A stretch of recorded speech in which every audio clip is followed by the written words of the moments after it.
자, 유럽, 캐나다 등 글로벌 피벗 확산하는 금리 인하는 언제쯤이라는 기사가 있어서 가져왔습니다. 뭐 기사를 보셔서 아시겠지만은 지금 유럽은 금리 인하에 돌입을 했습니다. 유럽과 캐나다가 선제적으로 통화정책 전환에 나선 가운데 한국은행이 금리 인하 대열에 합류할지 관심이 쏠린다라고 이야기하고 있고, 시장에선 한국이 미국 연방준비제도의 금리 인하 이후 4분기가 되어서야 금리를 인하할 것이라는 시각도 있다라고도 이야기하고 있습니다. 자, 보시면 자, 10일 본론북에 따르면은 RBC 은행 등 캐나다 6개 은행의 전망을 집계한 결과 5개 은행이 연말까지 0.25포인트씩 3차례 추가 금리 인하를 예측했으며, 그 캐나다는 지금 금리 인하 돌입했고 연내에 2차례 내지는 3차례 금리를 인하하겠다는 이야기를 하고 있는 겁니다, 지금. 그리고 유럽중앙은행 ECB 역시 지난 6일 4.5에서 4.25로 0.25% 금리 인하를 했습니다. 예, 6일날 했습니다.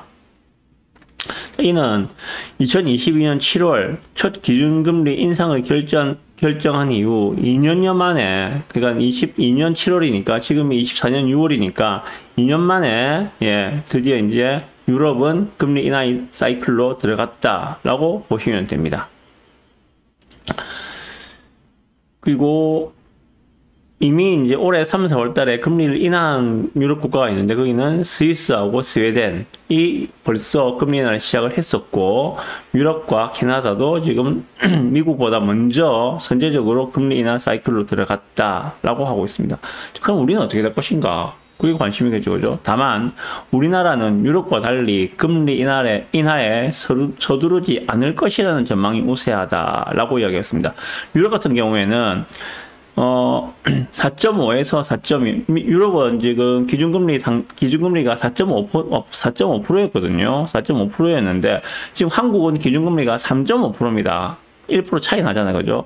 그래서 유럽은 4.5에서 4.25로 내린 것은 뭐 크게 미국 기준금리 상단 5.5와 비교해서 크게 차이가 나지 않는다. 그러니까 유럽과 미국 간의 금리 역전이 그렇게 크지 않는다라고 생각을 하고 있는데, 한국 같은 경우에는 기준금리가 3.5이기 때문에 미국의 기준금리 상단 5.5와 비교했을 때 금리 역전이 2%가 차이 나니까 한국은 미국이 먼저 인하하기 전에는 한국부터 먼저 인하하기에는 쉽지 않을 것이다. 뭐 이런 전망을 보이고 있는 겁니다. 자, 그러면 같이 이어서 보실 기사 13일, 자, 내일 새벽입니다. 내일 새벽 3시를 주목한다. FOMC를 기다리는 시선들이라는 기사인데요. 자, 보시면 이번에 미국은 CPI, 소비자 물가 지수라고 그러죠. 그죠? 소비자 물가 지수, 그리고 미국 FOMC의 기준금리 결정 발표도 같이 나오게 됩니다.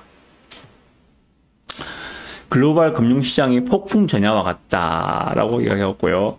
한국 시간으로 12일 저녁 나오는 미국의 CPI 지수와 13일 새벽 3시에 발표되는 6월 연방공개시장위원 FOMC 결과를 기다리는 대기 수요가 늘면서 경계감이 커지고 있다라고 이야기하고 있습니다. 자, 이번에 보면은 파월 의장이 분명히 멘트를 할 겁니다. 앞으로 미국은 어떻게 기준금리를 운용을 하겠습니다.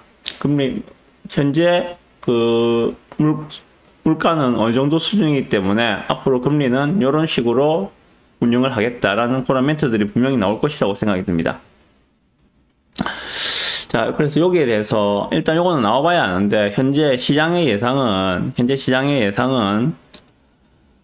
미국은 이번에도 기준금리를 인하하지 않고 동결할 것이다. 즉 기준금리의 상단을 5.5%로 동결할 것이다 라는 의견이 시장에서 현재 우세한 그런 전망이고요.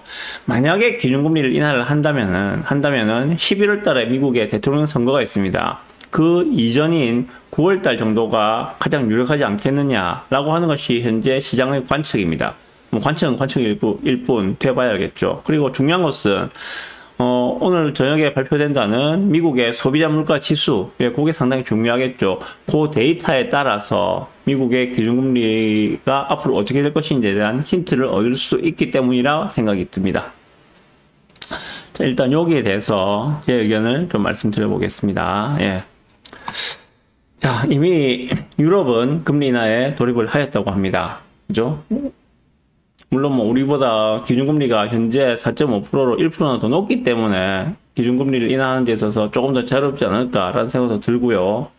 자, 그럼 돌이켜서 생각해 봅시다. 처음부터 한 10% 봅시다. 그러면은, 자, 금리를 이번에 세계 각국이 인상한 이유는 무엇인가? 미국은 왜 그렇게 급격하게 금리를 인상했던가? 예, 문제는 하나였죠. 인플레를 잡기 위해서였습니다. 물가 상승률이 9%, 뭐 8%, 9%까지 올라가 버리니까 물가를 잡기 위해서 금리를 급격하게 인상을 했습니다. 자, 그러면 유럽과 캐나다는 왜 지금 미국보다 선제적으로 금리를 인하하고 있는가? 예. 유럽과 캐나다에서도 물가가 금리를 인하하는 이유는 물가가 이제 안정권에 들어왔다. 물가 상승률이 컨트롤할 수 있는 범위 내로 들어왔다고 생각을 하고 있고, 두 번째, 더 이상 고금리를 계속 유지하면은 경기 침체로 갈 가능성이 있기 때문에 금리를 내렸다고 보는 것이 일반적인 시각입니다. 자, 그럼 미국은 어떠한가? 미국은 전 세계에서 가장 경제적으로 지금 잘 나가고 있는 나라죠. 그죠? 다른 나라의 경제 성장률이 형편없는데 미국은 그 큰 세계시 1위의 경제 대국임에도 불구하고 경제 성장률이 장난 아니죠, 요즘에. 예. 아직은 미국은 물가 상승률이 목표치까지 떨어지진 않고 있지만은 그럼에도 불구하고 고금리의 장기화로 이미 2년 정도 고금리가 지속되고 있으니까 고금리의 장기화로 곳곳에서 문제가 나타나고 있다고 보고 있는 것으로 알고 있습니다. 그래서 오늘 개최되는 미국 FOMC에서는 미국은 기준금리는 상승할 가능성보다는 동결로 될 가능성이 훨씬 높다라고 예측을 하고 있는 겁니다. 지금 상태에서 더 상승할 가능성은 뭐 별로 없다, 이렇게 보는 게 일반적인 시각입니다. 자, 그러면 관전 포인트는 그런 거죠. 자, 미국은 과연 언제 금리 인하를 시작할 것인가? 그리고 연내 몇 회에 걸쳐서 금리 인하를 진행할 것인가? 예, 요건데, 이거는 진짜 예측은 예측일 뿐, 진짜 아무도 몰라요. 파월 의장도 모른다고 답을 할 겁니다. 그렇지만, 내일 새벽에 되면 알 수 있겠죠. 파월 의장의 입에서 어느 정도 그 가이드는 나오지 않을까라고 기대를 하고 있는데, 뭐, 그건 지켜봐야 알겠죠. 일단 시장의 예측은 아무래도 9월 정도는 되어야지, 미국은 1회 정도 금리 인하가 가능하지 않을까라고 예측을 하고 있습니다. 하여튼간에 금리는 그 누구도 모르니까는 예측은 금물이고, 다만 추세는 볼 수 있겠죠. 추세는 지금보다 금리가 더 올라갈 가능성은 극히 적다. 언제가 될지 모르겠지만 올해 9월이 될지 11월 될지 그거는 지금 시점에서 정확하게 맞출 수는 없겠지만은 분명히 금리는 지금 수준의 금리는 우리 소위 말하는 중립금리라 그죠? 금리보다 많이 높은 수준이고, 이러한 고금리가 장기간 동안 지속되어 왔기 때문에 앞으로의 금리는 지금보다 내려갈 가능성이 훨씬 높다. 요게 추세라고 말씀들을 하고 있습니다. 예, 이걸 고려보시면 될 것 같아요. 일단은.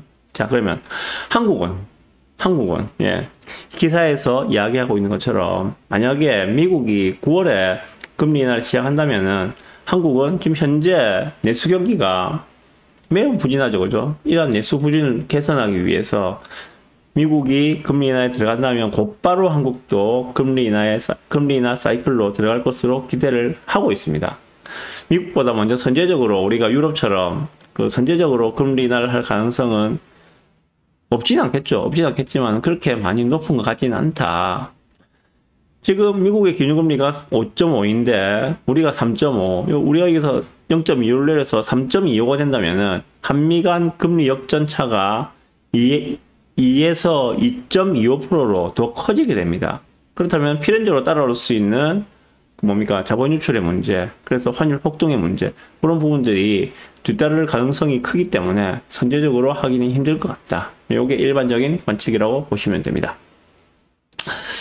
어쨌든 미국이 만약이라도 9월 달에 금리 인하를 시작하게 된다면 한국도 곧이어 금리 인하 사이클에 들어갈 가능성이 매우 높기 때문에 한국의 기준금리가 내려오면은 시장금리도 바로 반응할 것이고, 그러면은 고금리라는 외적 변수, 그동안 2년 넘게 주택시장을 좌지우지했던 고금리라는 외적 변수가 이제 거의 마무리되는 단계로 접어들지 않을까라고 생각이 듭니다. 그래서 그런지 모르겠지만은 지금 서울 같은 경우에는 서울 부동산은 매우 활발히 거래가 되고 있고, 거래량도 지금 4,000건, 5,000건 이야기하고 있죠. 그죠? 월 거래량도 4,000건, 5,000건을 이야기하고 있고, 거의 이제 정상화로 돌아왔다. 거래도 매우 활발하고, 가격도 상승으로 턴을 하고 있는 모습들을 보이고 있다라는 기사들을 보셨을 거예요.